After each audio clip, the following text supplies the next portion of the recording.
Weekly. We are pleased because WPL has started, and you were having cricket withdrawal symptoms, weren't you, Sid? Yeah, a little bit. So it's been great to have the cricket back on the telly. Yeah. It's It's a really convenient time for us in the UK as well, because it's on at like 2:30 in the afternoon generally. So perfect timing. It's brilliant. Although some of the match timings have slightly taken me by surprise. The first match started 10 minutes after I thought it would. And then the second match started half an hour before I thought it was going to. So I'm a little bit confused about some of the timings. Don't really know what's going on there. But anyway. Yeah, cricket info seems a bit confused as well. So you won't be the only They one. like to keep you on your toes in India, don't they? So match one, Sid, was RCB against Mumbai Indians, and RCB actually snatched victory right at the end, rather from the jaws of defeat, honestly, and it was all about Nadine de Klerk in the end, wasn't it? Yeah, definitely. So they were only chasing like 154, and so Grace Harris and Smriti got RCB off to a decent start. But if we look at the win-her chart, what you see is that, you know, right at the beginning, after Grace Harris and Smriti, you know, really give it a whack at the start, once they get out, RCB's chances of winning just go down and down and down. And, you know, you're like, you know, they're out of it. They're not going to do this. And then Nadine de Klerk pops up again at the end. And, you know, we saw her do it a couple of times in the World Cup. You know, the first time we were like, okay, cool. And the second time we were like, wow, okay, that's really, and now she's kind of repeated the trick. And it's remarkable, like she needed 18 off the last over.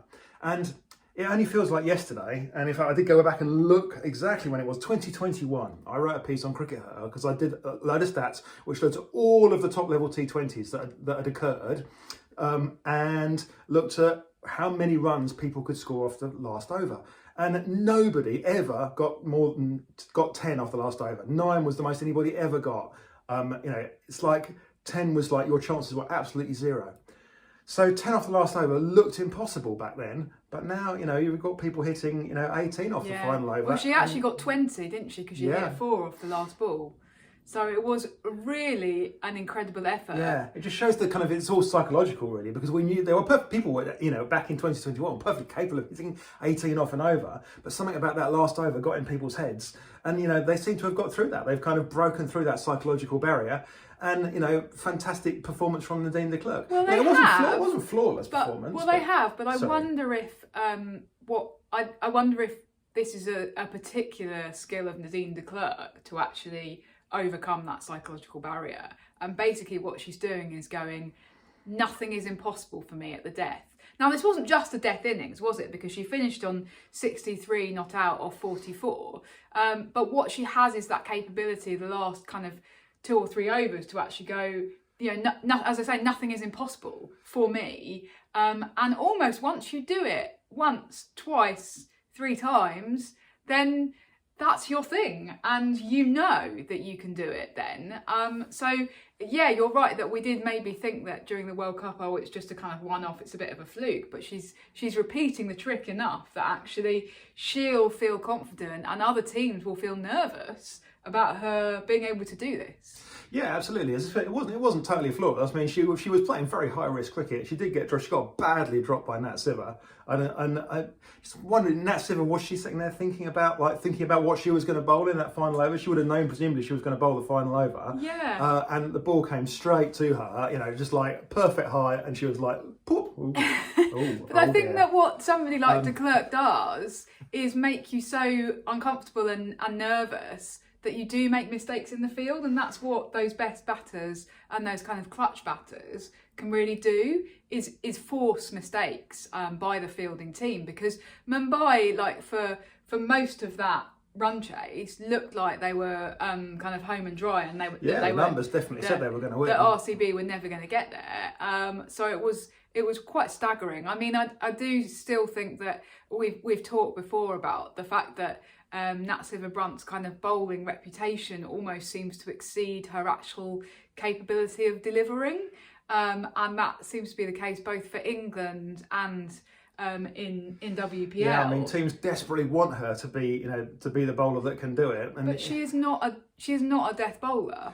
No, and it does feel like, she'll bowl. It's a bit like she'll bowl and she'll take one wicket, and the commentators go, the FPR Nat Siver always takes wickets, and it's like, well, she's taken one wicket here, and it's like, she's not doing what Sophie Eccleston does, which is actually always taking wickets, which we also saw this week. Sophie Eccleston comes on and takes clutch wickets. Yeah. Anyway, Nadine de Klerk, fantastic performance, and it really looks like South Africa have got such a player there that can be a real match winner, as in someone that can actually go and win matches for them. She's probably never going to do the things that Wolfie does, which is bat those long, huge innings and play those classical shots. And Nadine de Klerk's game is very much based on that high risk cricket, as we said. But if she's winning matches like that, then South Africa, maybe they're going to finally beat their duck in the World Cup that's coming up in England next year. Yeah. This year, it's not next year anymore, Sid. We're in 2026 now. Okay, now... Wow, it's like we're living in the future, Raf. Let's talk about the second match, which was the two kind of... is it unfair to say that they've been the two also-rans in WPL, really? Now, obviously, we've seen a massive rejig via the kind of much more extensive auction between seasons, and so this was the first look to see how Gujarat Giants and UP Warriors were going to fare under this new system. Now, it's fair to say that Gujarat had a better day out than UP Warriors, and actually Georgia Wareham was really important here, wasn't she? So she scored, it was 27 off 10 with the bat, and Gujarat actually made over 200 in the end. And she then really dented the run chase, so she took a couple of quick wickets, including a really good caught and bowled, actually. It was it Harleen Deal, I think it was, who just hit it straight back at her, but she hit it really hard. So it was catchable high, but it was coming at her so quickly. Yeah, so it was it's one of those ones where often they just go straight through. Yeah, so it was a very neat piece of work by her, actually, to take that fearless catch. Piece of work. Yeah, fearless, good word for it. Now, Georgia Wareham has had also a decent few weeks, hasn't she? Yeah, one thing what happened this week is we finally got the stats through for the WBBL. So the stats package that we use that I wrote is based on a cricket website called CrickSheet. It's a fantastic free resource which gives you piles of ball-by-ball data, the sort of data that usually you have to pay hundreds of thousands of pounds a year for, and obviously we can't afford. So all my stats and packages and that is based on CrickSheet. That came through for WBBL. If you look at the top players in WBBL, look at the top bowlers, and Georgia Wareham is at the top bowler. Now she's the top bowler partly because she took 19 wickets, but she took 19. That's the joint most wickets. But the other really crucial thing is her economy rate. So she's got an economy rate of 5.47. That's nearly 2 runs and over better than anybody else. Wow. So she's not only taking 19 wickets, the most in WBBL joint. She's also bowling an incredible economy rate that nobody else is matching. And it used to be only Marizanne Katt would kind of achieve those kinds of economy rates. So just a fantastic performance. And if she'd just done that, she'd have still been one of the players of WBBL. But she was also 7th in the batting. Yeah. So she was also really contributing with the bat. 277 runs overall. Yeah. So, and I just don't understand, looking back at that, how she wasn't given player of the tournament. I mean, obviously she wasn't in the winning team. She wasn't in a team that qualified for the finals. They were very much a losing team. But, her individual performances, just seem to me to stand head and shoulders above everybody else this season. And she's come to WPL and she's kind of started doing it again. Now, we're saying, 2 wickets, 27 runs. It doesn't sound like an awful lot. I think the key to Georgia Wareham and the key to understanding her game is that she's an impact player. And we don't kind of see impact players in the women's game because everybody wants... They take someone that's a bit of an impact player and they go, oh, well, if she's having an impact, then we'll get her to open the batting. So even Australia have kind of looked to do this. They've gone, oh, Georgia Wareham, she can have an impact coming in at the end of the innings, so we'll get her to open the batting. And, because surely she'll be able to do that. And it hasn't really worked. Her role really is on coming in at the end and, being able to, it was, what was it, 27 off 20 balls or something? 27 off. No, it's even less than that, wasn't it? 27 off, I did just say this, 27 off 10. So she's coming in at the end and she's having that impact. And what I hope will happen is that people will carry on giving her that role, and that, for instance, what Gigi don't now do is go, well, if Georgia Wareham's clearly got the measure of things, we're going to have her opening the batting, have her open the batting for 5 games, watch her not succeed, and then go, oh, she's rubbish, and drop her. You have to treat players, give players the role that they need. And I think that that's what Australia need to be doing as well. They need to be looking at Georgia Wareham as that impact player coming in towards the end, and using her very tactically with the bat, and and then obviously her bowling at that point is another huge string to her bow, and I think that Australia really need to be looking at her for a key player in the World Cup, as long as they use her right and don't use her wrong, and then get annoyed and then drop her because she didn't succeed in the wrong role.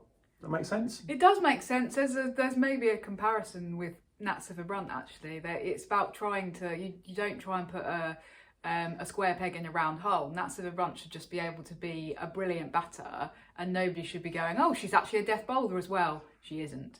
Anyway, so it's a really interesting point about Georgia Wareham. And there's another Australian who I also want to talk about, Sid, which is Nicola Carey, which kind of takes us nicely on to the 3rd match so far in WPL. Whereby Mumbai Indians kind of fought back from their opening defeat, and they won their game against the Delhi Capitals by 50 runs in the end. So it was a pretty decent margin, and Nicola Carey was absolutely fundamental to that. She is also somebody who's had an interesting kind of journey or sort of story arc from a journalism perspective in the last few years. But so she hit 21 off 12 in this game. She took 3 for 37, 3 really important wickets, actually really denting that run chase. I think one of them was Laura Wolfart. Yeah, she got Shefali and Wolfie and Cappy in reasonably quick succession. There you go. And that kind of really broke the back of it. I mean, the Capitals lost 4 wickets in the power play, and you don't generally come back from that. Yeah. But once they'd lost that 5th wicket of Cap, and they really were finished. So Nicola Carey was really significant. Yeah, absolutely. And as you say, kind of bowling in the power play. She also took 2 important catches as well. So contributing in all 3 departments. I've just referred to her kind of her journey. Nicola Carey turned down an Australian central contract, a Cricket Australia central contract, a couple of years ago. And since then, she's actually got better as a player. It's really interesting to see. So she won the 100 last year with the purple team, the Pop Chips, the Northern Superchargers, and was really important in the final at Lords. She's just won WBBL with the purple team. Oh, well, it's all about the purple team. It does seem to be.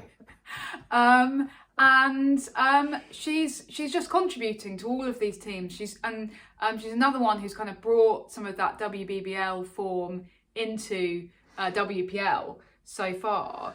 So I'm just fascinated by this thing of her turning down a central contract. Let's go back to that, because who does that? I mean, apart from anything else, that presumably she turned down a pile of money to do that. Yeah. But what did she gain? Because I mean, she was very much sort of a utility player for Australia, and she was definitely never really kind of quite nailed down that regular place in the side. But on the other hand, she was winning medals and things. So why did she? What did she have to say at the time? Well, I think she was just fed up of going on all of these tours and being away from home so much, and just sort of never quite knowing if she was coming or going, which sort of is the job nowadays. But she was never getting picked, or very, very rarely was she being selected in the starting 11. So being a kind of perennial drinks carrier, I think kind of got to her a bit, and she just decided, well, actually, I enjoy playing cricket, and I'm not getting to play cricket. All I'm doing is kind of endless gym sessions and aeroplanes and hotel rooms, and carrying the drinks, and that's not really what I want to be doing. Yeah, she didn't get to play much domestic cricket because of it, did she? Yeah. So she was basically, going through an entire season and playing very few games, because she was missing all of WNCL because she was away with Australia, but then not actually getting much game time for Australia. Yeah. So she kind of made that decision, which, was in her kind of cricketing interest, but perhaps in the short term, not in her financial interests. But of course, now, if she's going to get to play in these tournaments like WPL and the 100, Perhaps it is in her. Well, it rebalances it rebalances the financial scale somewhat, doesn't it? But it's a really interesting decision, and it does raise the question of if she's got better as a cricketer by not having a central contract. Are central contracts really a good thing? You've got opinions on this. I've said before that I'm not convinced that the women's game. I'm really talking about England rather than Australia. But I think there are some slightly different things in Australia where you've got much greater distances to travel, so you can't set up ad hoc training camps in quite the same way in Australia, perhaps, that you can here. But yeah, I've questioned the value of central contracts and suggested that perhaps we should just devolve it all to the counties and have the players train with their counties. And there's some benefit to players being able to work with a coaching team that they want to work with, as Nicola Carey has done, rather than a coaching team that's decided for them by the Australian selectors or whatever. One other person who would have been feeling a bit chuffed about Nicola Carey's success is Alex Blackwell, isn't it? Who's obviously a former Australia great and someone that we still see around the game quite a lot. She still pays loads of attention to the game. We still we still see her at matches. She comes over to England occasionally. Of course, her wife is English, so we see her around. And she was talking about Nicola Carey before the tournament started, wasn't she? Yeah, well, she was basically, there was a piece with Australian Associated Press that ended up on CRICKETher, where she basically said, Nicola Carey, why on earth isn't she playing for Australia now? And then, she then goes out and does that for Mumbai Indians in the WPL.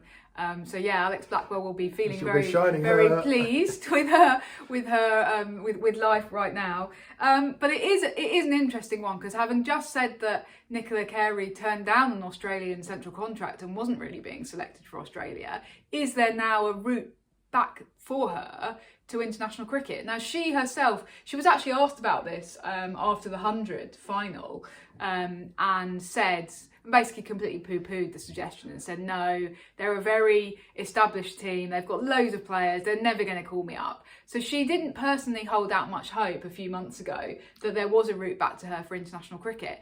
But if she keeps putting in performances like this that are kind of eye-catching and on the biggest stages aside from actual international cricket, then that's, there's certainly an argument to be made, isn't there? Well, the $64,000 question is, who would she replace, Raf? Yeah.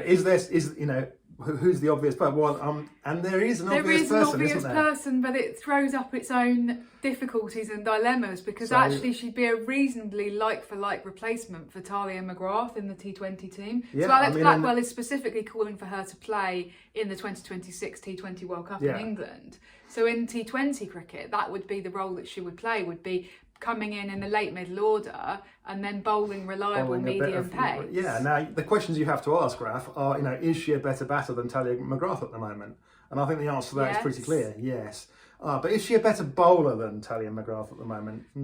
Yes, she is, but is she the current Australia vice captain? No, she isn't. I suspect this might be the problem. Well, and this is an even bigger issue, because it's a very live issue. Reason being that Alyssa Healy, who's obviously the current captain, has been in and out of the team and has not been fully fit for the last 12 to 18 months.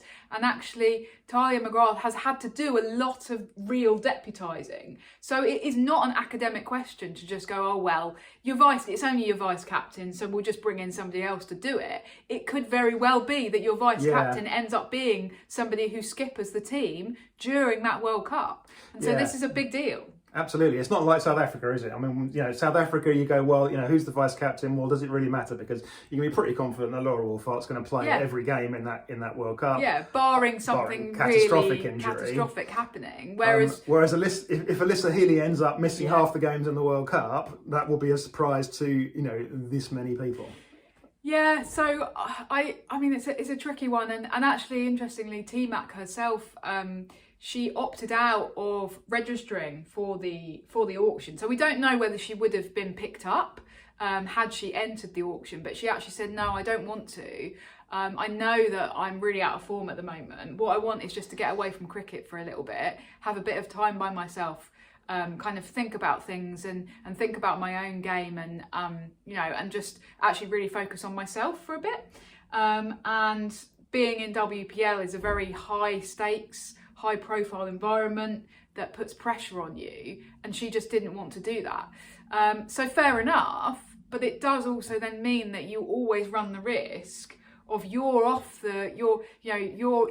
of the public eye. Yeah, someone else comes in and kind of steals your place, basically. Potentially, and people will then have these conversations like the one that we're having right now. Now, I think, it does all hinge a lot on what happens in this Australia v India series that's going to come up after WPL finishes in a few weeks' time.